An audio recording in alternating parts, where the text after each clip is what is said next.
Apa agama manusia rentang masa Nabi Isa sampai Nabi Muhammad? Ajaran Nabi Isa itu rusak tahun 325. Sebelum videonya berlanjut, silahkan teman-teman tekan tombol subscribe, like, dan tinggalkan komentar kamu di bawah. Kiranya video ini menjadi berkat bagi kita semua. God bless you. Apa agama manusia rentang masa Nabi Isa sampai Nabi Muhammad? Ajaran Nabi Isa itu rusak tahun 325. Nabi Muhammad datang 571. Dari 325 ke 571, maka ajaran Kristen rusak, agama Nabi Musa rusak, agama Nabi Musa rusak. Lalu apa agama orang saat itu? Di Makkah itu ada agama Ibrahim, tapi sudah terkontaminasi yang disebut dengan agama Hanafiyah Samhah. Masih ada, tapi sudah mulai rusak. Kristen ada. Siapa itu yang Kristen? Waraqah bin Naufal, saudara Khadijah, yang berkonsultasi Khadijah dengan dia ketika Nabi turun kedinginan. Itu Kristen. Tapi Kristennya pun sudah rusak karena terkontaminasi Trinitas. Kristen ada. Siapa itu yang Kristen? Waraqah bin Naufal, saudara Khadijah, yang berkonsultasi Khadijah dengan dia ketika Nabi turun kedinginan. Itu Kristen. Tapi Kristennya pun sudah rusak karena terkontaminasi Trinitas. Trinitas sudah ada tahun 325 ketika diadakan konsili Nisea oleh Kaisar Konstantin yang mengatakan Tuhan tiga, anak Allah, Allah Bapa, Rohul Kudus. Jadi kalau begitu agama waktu itu apa? Kristen. Kristen rusak, Yahudi rusak, agama Ibrahim agama yang rusak. Datanglah Muhammad sallallahu alaihi wasallam membetulkan yang rusak-rusak ini. Agama Ibrahim dibetulkannya, agama Isa dibetulkannya, agama Musa dibetulkannya. Orang yang membetulkan itu disebut musaddiq. Maka dia disebut musaddiqul lima baina yadayhi minat Taurati wal Injil. Dia membetulkan, meluruskan yang rusak dari Taurat dan Injil. Kali ini kita akan membahas mengenai fakta tersembunyi di balik konsili Nikea yang kontroversial. Konsili ini diselenggarakan untuk menuntaskan, menghadapi ajaran Arius. Arius adalah seorang imam, seorang pastor atau pendeta dari Alexandria yang mengajarkan bahwa kana waktun lam yakun fihi, ada waktu di mana dia, artinya Yesus sebagai firman Allah, pernah tidak ada. Gereja gundah menghadapi ajaran ini karena apa? Karena jelas ajaran ini sepintas saja bertentangan dengan kitab suci yang menegaskan bahwa firman Allah atau kalimatullah itu sesungguhnya adalah Allah.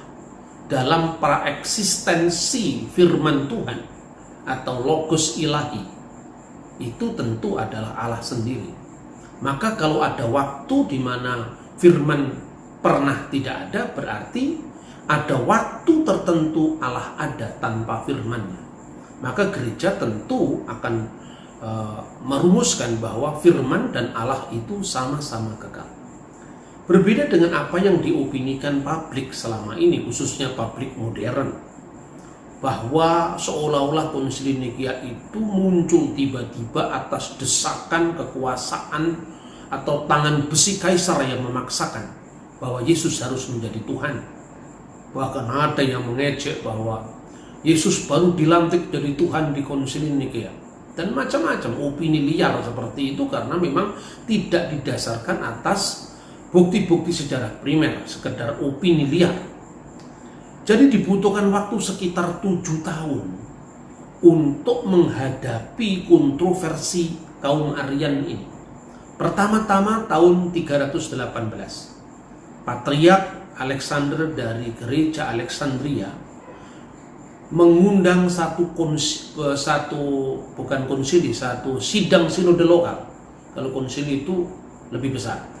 Dalam sidang sinode lokal ini dirancang sebuah regula fide, draft pengakuan iman, bahwa Putra Allah atau firman Allah itu diturunkan bukan dari ketiadaan.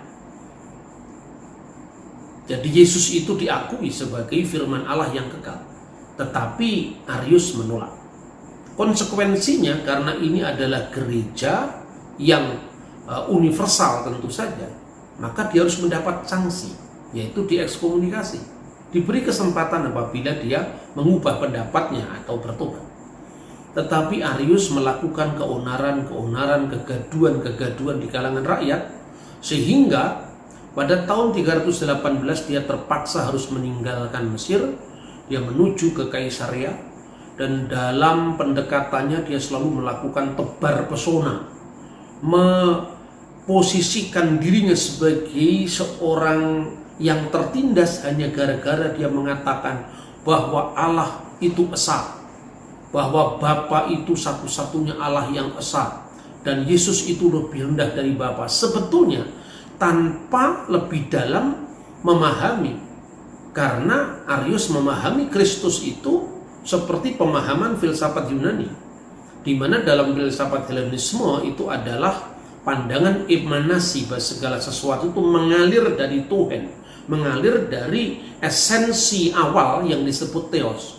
Maka aliran yang pertama, pengaliran yang pertama, atau bahasa Jawanya deleweran yang pertama, itu tentu lebih rendah daripada yang mendelewerkannya atau yang mengalirkannya.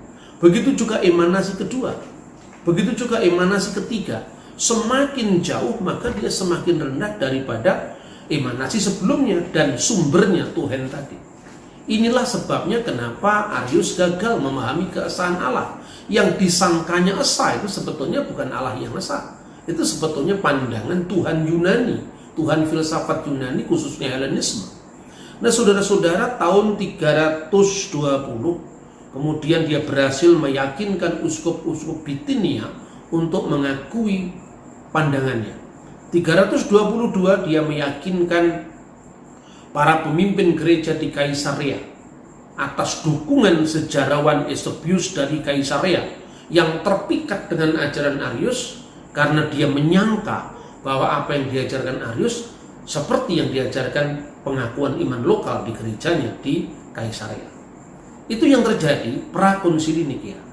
Untuk menghadapi itu, maka sikap Konstantin kadang-kadang berubah-ubah.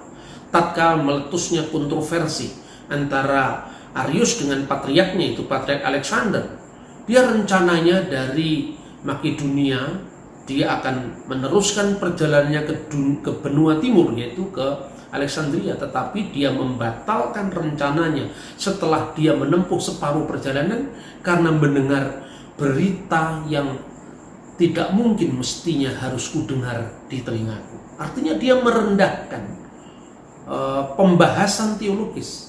Seorang kaisar yang hanya menekankan bahwa semua harus aman dengan pendekatan security-nya. Itu yang sikapnya Konstantinus. Jadi Konstantin Agung bukan orang yang digambarkan seperti dalam film Da Vinci Code, seolah-olah memaksakan dengan tangan besi bahwa Yesus harus jadi Tuhan. Dengan demikian pemujaan kepada dewa-dewa pagan masih diteruskan dengan baju Kristen. Itu sama sekali jauh dari kebenaran. Tahun 325 awal diadakan prakonsili di kota Antioquia. Jadi seperti kongres saja perlu ada prakongres. Jadi artinya bukan serta-merta langsung muncul konsili Nikea. Sama pada saat terjadinya konflik ini di Alexandria diadakan sidang lokal. Maka di dalam prakonsili di Antioquia itu disiapkan juga sebuah draft pengakuan iman atau regula fide atau kanun al-iman, yang intinya adalah bahwa Yesus Kristus tidak dilahirkan dari tiada, ex nihilo, dari ketiadaan, tetapi dia berasal dari substansi Allah, sang wujud yang disebut Bapa. Nah, dalam konsili ini ada 3 orang yang menolak dalam prakonsili ini. Yang pertama adalah Narsisus dari Neronias, yang kedua Theodorus, dan yang ketiga tentu saja adalah Eusebius dari Kaisarea. Maka waktu itu gempar. Karena apa? Karena seorang sejarawan kaliber dunia ternyata dia mendukung ajaran Arius. Tetapi prakonsili ini masih merekomendasikan bagi mereka yang menolak regula fide yang disepakati pada prakonsili itu masih diberi kesempatan untuk mempertahankan pendapatnya melalui dengar pendapat, melalui diskusi teologis pada konsili besar ekumenis yang akan diadakan di kota Ankara. Undangan sudah disebar, beberapa pelosok sudah menerima undangan itu, tapi tiba-tiba Konstantin Agung berubah pendapat lagi. Karena mungkin dia mendapatkan masukan dari tempat lain bahwa uskup Ankara yang bernama Marcellus itu terkenal anti-Arian. Dia kepingin tempat yang lebih netral. Akhirnya dari Ankara dipindahkan ke kota Nikea yang tidak lain adalah tempat istana musim panas dari kaisar itu sendiri. Nah, kita perhatikan bahwa di sini Konstantin masih berusaha untuk menerima kaum Arian tidak terlalu dipojokkan oleh gereja-gereja yang lain. Ini artinya bahwa gambaran bahwa Konstantin memaksakan ketuhanan Yesus sekali lagi itu tidak bisa dibenarkan. Lalu konsili ini dihadiri oleh 318 peserta. Ingat, ini gereja belum mengalami skisma atau perpecahan. Setelah berhari-hari, kemudian konsili itu menghasilkan sebuah konsep pengakuan iman yang intinya bahwa Allah itu esa, yaitu Bapa, pencipta segala sesuatu, baik kelihatan maupun tidak kelihatan, dan percaya kepada satu Tuhan, yaitu Yesus Kristus, anak Allah yang tunggal, yang dilahirkan dari Sang Bapa dan berasal dari substansi Bapa. Allah dari Allah, terang dari terang, Allah sejati dari Allah sejati, dilahirkan dan tidak diciptakan. Dan seterusnya. Lalu aku percaya kepada Roh Kudus. Baru kemudian di dalam akhir dari pengakuan yang draftnya dirumuskan oleh pengakuan Nikea itu, kemudian dirumuskan anatema. Jadi keyakinan seperti apa yang dinyatakan salah oleh gereja. Dan ini bisa dibaca di hampir semua buku-buku sejarah ya. Antara lain ini adalah mengenai laporan 7 konsili.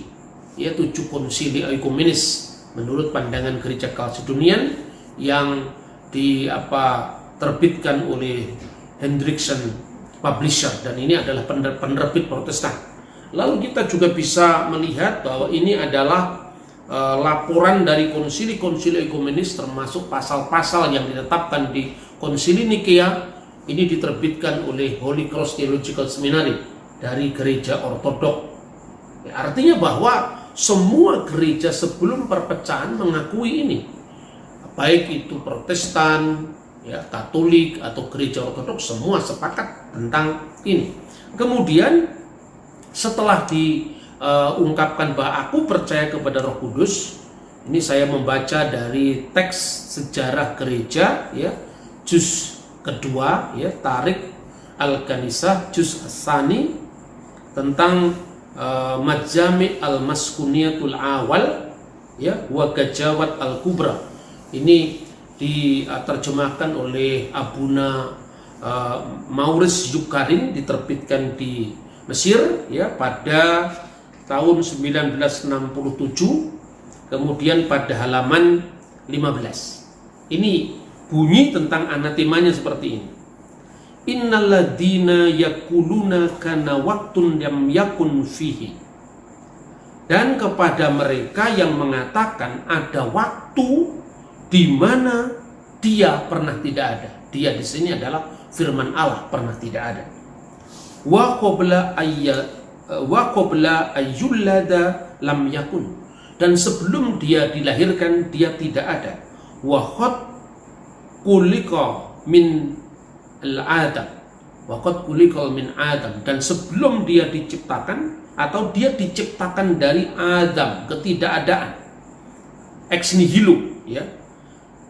Au yujahiruna bi anna ibnillahi huwa min datil ukra, dan mereka yang mengatakan bahwa sesungguhnya putra Allah adalah memiliki zat ukra, memiliki substansi lain, au min jauhar akar, atau memiliki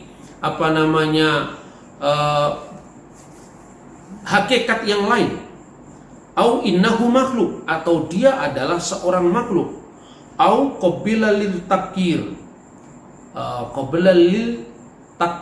dia mengalami gayara, perubahan, wal fasad, dan kerusakan. Jadi firman Allah itu bisa mengalami takyir, perubahan atau kerusakan.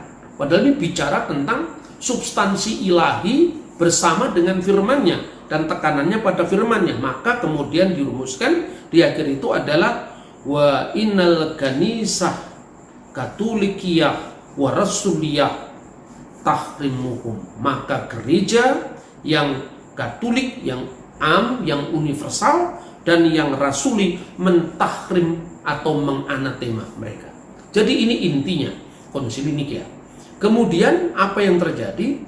Ini kata yang menarik yang perlu kita dengarkan, bahwa Eusebius dari Kaisaria mengubah pendapatnya karena dia merasa pada saat Arius berada di Kaisaria, dia selalu mengatakan bahwa saya tidak jauh berbeda dengan Patriark Alexander. Yang saya lakukan, saya hanya menekankan bahwa putra Allah itu lebih rendah dari Bapa, dan bahwa putra Allah itu merupakan yang pertama-tama dari yang sulung dari segala yang diciptakan Allah. Nah, kalau itu yang disampaikan kepada Eusebius, tentu itu hal yang sama yang diyakini oleh gereja. Karena memang Yesus disebut sebagai yang sulung dari segala yang diciptakan. Bukan berarti dia adalah bagian dari ciptaan. Karena kata Bechor dalam bahasa Ibrani itu menunjukkan kesulungan tidak hanya dalam pengertian yang lahir pertama kali. Hak kesulungan dalam budaya Ibrani bisa berarti khususnya adalah memiliki kedudukan yang lebih. Ya, hak sulung misalnya dia menjadi pemimpin mesbah keluarga, berhak menerima berkat orang tuanya, dan memiliki kehormatan daripada yang lain. Makanya ada ungkapan Yakub berebut hak kesulungan dengan Esau. Tentu tidak bisa ditafsirkan dalam makna budaya di luar Israel. Itu yang dipahami gereja. Kalau Yesus dikatakan itu lebih rendah dari sang Bapa, memang di dalam wujud inkarnasinya sebagai manusia, Yesus mengatakan Bapa itu lebih besar daripada aku. Nah, seperti ini rupanya yang dilakukan oleh Arius untuk menggalang dukungan terhadap pandangan-pandangannya. Tetapi setelah Eusebius menyadari, kemudian pada konsili itu Eusebius mengemukakan pendapatnya yang dipresentasikan di konsili, dan ini ada dalam catatan ya yang bicara tentang Konsili Nikea tahun 325, di mana Eusebius mengatakan begini rumusannya, kira-kira kalau saya terjemahkan: dan kami percaya kepada satu-satunya Allah yang sejati, Bapa yang Maha Kuasa, pencipta segala sesuatu yang kelihatan maupun yang tidak kelihatan, dan kepada Tuhan Yesus Kristus yang adalah firman Allah, Allah dari Allah, terang dari terang, hidup dari hidup, dan anak yang tunggal yang pertama, yang sulung dari segala yang diciptakan Allah. Tetapi kesulungan ini tidak dipahami sebagai makhluk, karena Eusebius mengatakan dan dilahirkan dari sang Bapa sebelum segala abad, bahkan olehnya segala sesuatu telah diciptakan, dan kemudian menjadi manusia demi keselamatan kita, telah turun dari surga seperti pengakuan iman Nikea pada umumnya. Kemudian yang terakhir dia juga mengatakan kami percaya kepada Roh Kudus. Kami percaya bahwa tiap-tiap dari Bapa, Putra, dan Roh Kudus itu berbeda. Makanya jelas sekali ini dalam liturgi gereja dipertahankan sampai sekarang.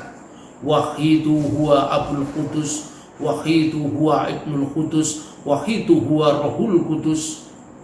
Jelas ini ada dalam liturgi. Satu Bapa yang kudus, satu Putra yang kudus, satu Roh yang kudus, dan ketiganya adalah esa. Dan di akhirnya Eusebius mengatakan sebagaimana yang dikatakan dalam Injil, seperti yang Kristus katakan, pergilah ajarlah semua bangsa menjadi muridku dan baptiskanlah mereka di dalam nama Bapa dan Putra dan Roh Kudus. Jadi saudara-saudara, apa yang terjadi? Kemudian Konsili Nikea menganatema Arius dan membakar satu bukunya, yaitu yang berjudul Thalia. Dan kemudian Arius dibuang. Konsekuensinya di anatema itu adalah dia harus diasingkan. Tetapi saudara-saudara, rupanya konsili ini belum meredakan perdebatan teologis, karena pengikut-pengikut Arius, khususnya Eusebius dari Nikomadea, ini berbeda dengan Eusebius dari Kaisarea.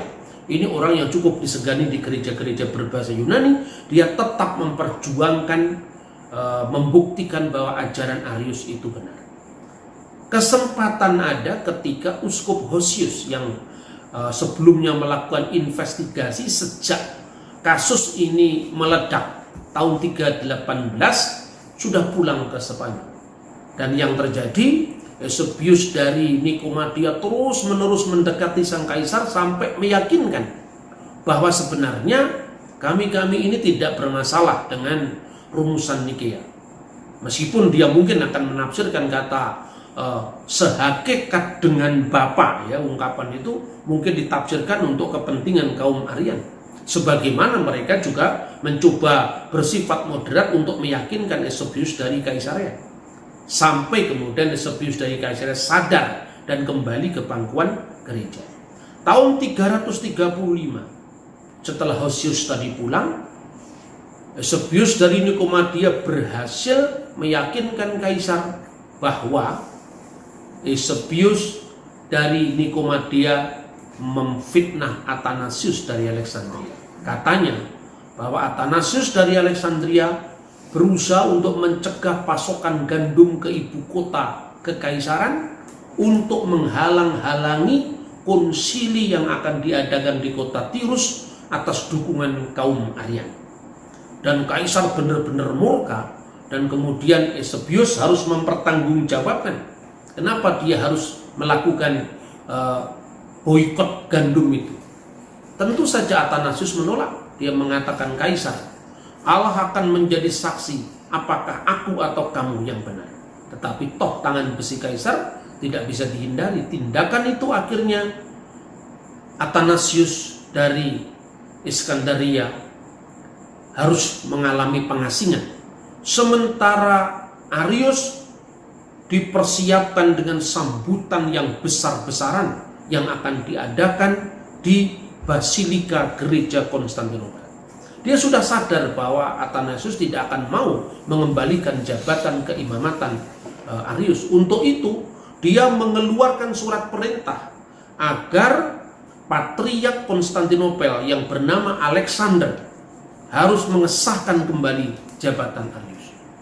Menurut catatan sejarah gereja, dalam hal ini Makarios yang mengatakan, Makarios itu adalah seorang wakil dari gereja Alexandria ketika Athanasius dibuang. Dia melakukan tugas-tugas sebagai mewakili Athanasius dalam mengelola gereja Alexandria yang sekarang disebut gereja Ortodok Koptik.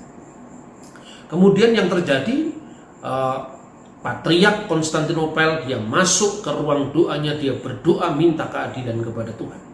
Dan ketika itu para pendukung Arius sudah tiba di gereja, di pintu gereja itu ditutup atau gerbangnya dikunci, ditinggal berdoa sampai esok harinya, yaitu hari Minggu pada saat mau kudas atau liturgi suci, pintu gerbang masih tertutup. Di sanalah sebetulnya Arius menggunakan kesempatan itu untuk berapi-api berbicara kepada publik bahwa ajaran dia benar dan Kristus itu hanyalah seorang ciptaan.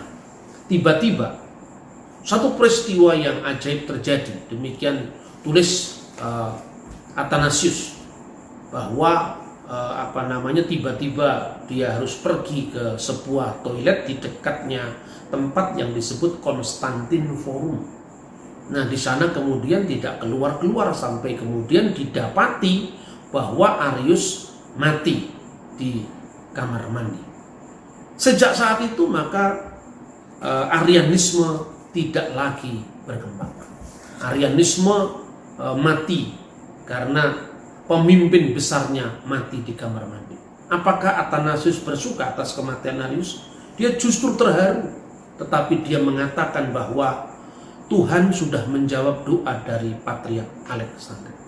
Jadi itu yang terjadi sebenarnya pada Konsili Nikea tahun 325 Masehi. Lalu